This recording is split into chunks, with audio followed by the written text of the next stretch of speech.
Hello friends, तो guys कैसे हैं आप सब। तो गाइस इस वीडियो में मैं आपको कुछ कैलकुलेशन नहीं बताने वाला हूं, किसी चीज की कैलकुलेशन नहीं करने वाला हूं। आप थंबनेल देख के समझ ही गए होंगे कि ये मैं आज किस टॉपिक पे आपसे आज बात करने वाला हूं। तो इसके बारे में मैं काफी टाइम से मैं सोच रहा था कि इस टॉपिक पे भी मैं एक वीडियो बनाऊं। तो आज मुझे मौका मिला है कि इस टॉपिक में आपको मैं कुछ बोल सकूं, क्योंकि मुझे बहुत सारे ऐसे एसएमएस आते थे, आप मुझे कहीं जॉब अगर रहेगा तो मुझे आप जॉब पे लगा दीजिए, कहीं वैकेंसी रहेगा तो आप मुझे बताइए। तो ये चीज मुझे देख कर मुझे बहुत बुरा लगता था कि अभी तक मतलब कितने ऐसे लोग हैं, ऐसे सिविल इंजीनियर्स हैं जिनको अभी तक जॉब नहीं मिली है। तो मैं चाहता था कि इस टॉपिक पे आपको मैं कुछ बोलूं।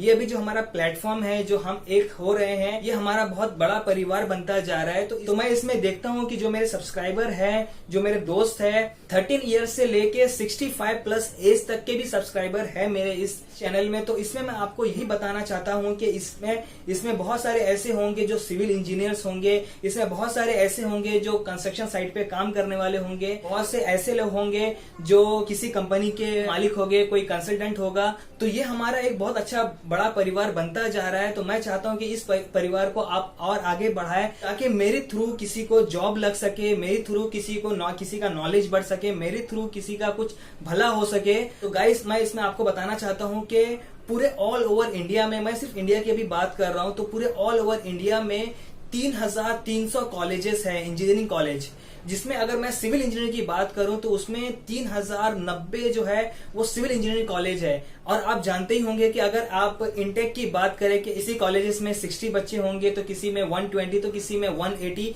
और किसी में 180 से भी ज्यादा है एक क्लास में। सिविल इंजीनियर्स की बात कर रहा हूं मैं। तो अगर मैं एवरेज लेके चलूं, अगर मैं 120 इंटेक का कॉलेज भी लूं, तो उसमें से आप अगर सोच सकते हैं कि एक साल में कितने बच्चे पास आउट होते होंगे एक कॉलेज से। अगर मैं 40 बच्चे कम करके, यानी कि मैं अगर 80 बच्चे भी लेता हूं कि 80 स्टूडेंट भी अगर पास होते हैं, यानी कि वो इंजीनियरिंग पास करते हैं एक कॉलेजेस से, तो ऐसे हमारे पास 3090 कॉलेजेस हैं। 3000 कॉलेजेस का भी अगर आपको बताऊं तो 2,40,000 स्टूडेंट जो है वो एक साल में पास आउट होते हैं सिविल इंजीनियर्स।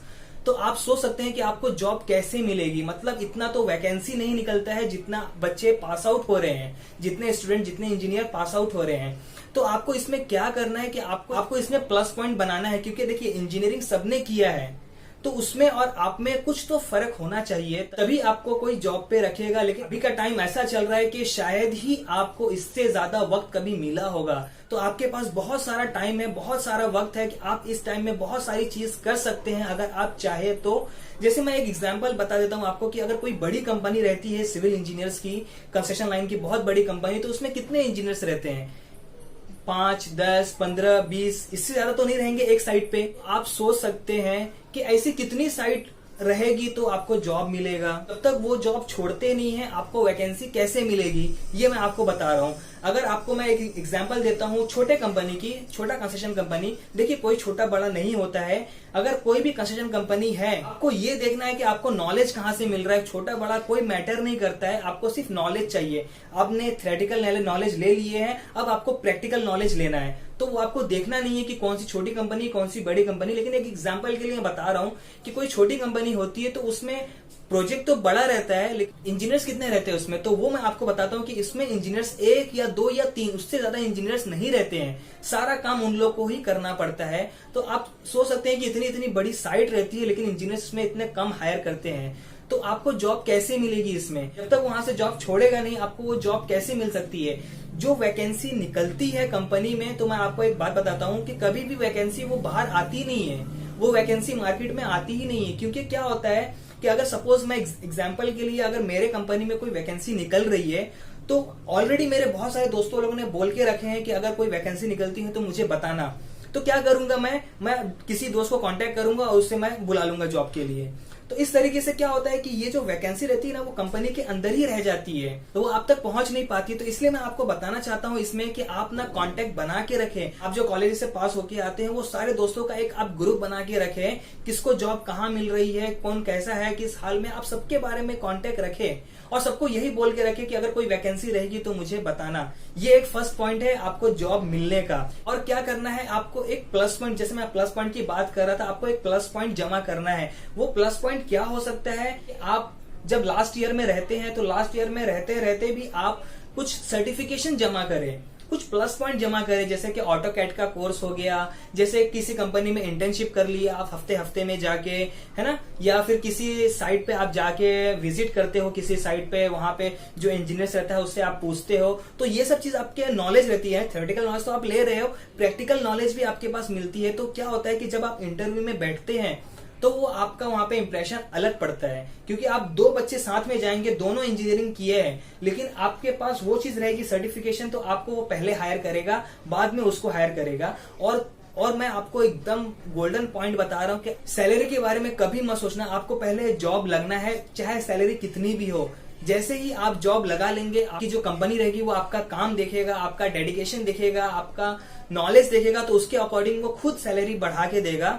लेकिन कभी भी सैलरी के बारे में आप क्वेश्चन नहीं करने का अगर आप फ्रेशर हो तो, क्योंकि अभी कैसा होता है कि फ्रेशर को वैसे भी जल्दी जॉब नहीं मिलती है। हर कोई चाहता है कि एक्सपीरियंस मिले, क्योंकि किसी को अभी टाइम नहीं है कि फ्रेशर्स को सिखाने का, तो भी आपके पास बहुत सारा टाइम है। ये नहीं मैं बोलता हूं कि आप सिर्फ मेरा ही वीडियो देखें, मेरे जैसे चैनल बहुत सारे हैं यूट्यूब पे, आप सबका वीडियो देखें और सबका आप नॉलेज हासिल करें, सबका नॉलेज आप गेन करें, ताकि आप इंटरव्यू में जब बैठेंगे, ताकि जब आप साइट पे जाएंगे तो आपको वो डिफिकल्टीज ना हो।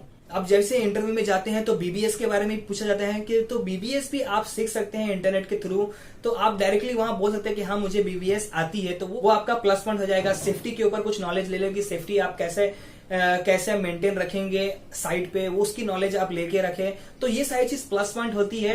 तो वो आपको भी गेन करना है, आपके पास बहुत सारा टाइम है, आप इस टाइम का यूटिलाइज करें और ज्यादा से ज्यादा नॉलेज हासिल करने की कोशिश करें। तो मैं भी आपको बताता हूँ कि अगर मुझे भी कोई वैकेंसी मिलती है तो मैं जरूर आपको बताऊंगा, आपको टेंशन लेने की कोई जरूरत नहीं है। आपने बहुत अच्छा एक काम किया है जो आपने सिविल इंजीनियरिंग किए हैं, ये बहुत ही अच्छा ब्रांच है, आपको कभी ना कभी जरूर जॉब मिलेगी, आपको कभी मायूस नहीं होना है, बस आपको कोशिश करते रहना है। ये टाइम पे आप जो भी बड़ी से बड़ी कंपनी होती है उसका आप डाटा कलेक्ट कर सकते हैं, उसका ईमेल आईडी कलेक्ट कर सकते हैं, उसके बारे में नॉलेज ले सकते हैं, और जैसे ये लॉकडाउन खत्म होता है आप पहले से होमवर्क किए रहेंगे तो आप डायरेक्टली वो चीज में आगे बढ़ सकते हैं, आपको क्योंकि आप पहले से वो चीज सोचे हुए रहेंगे।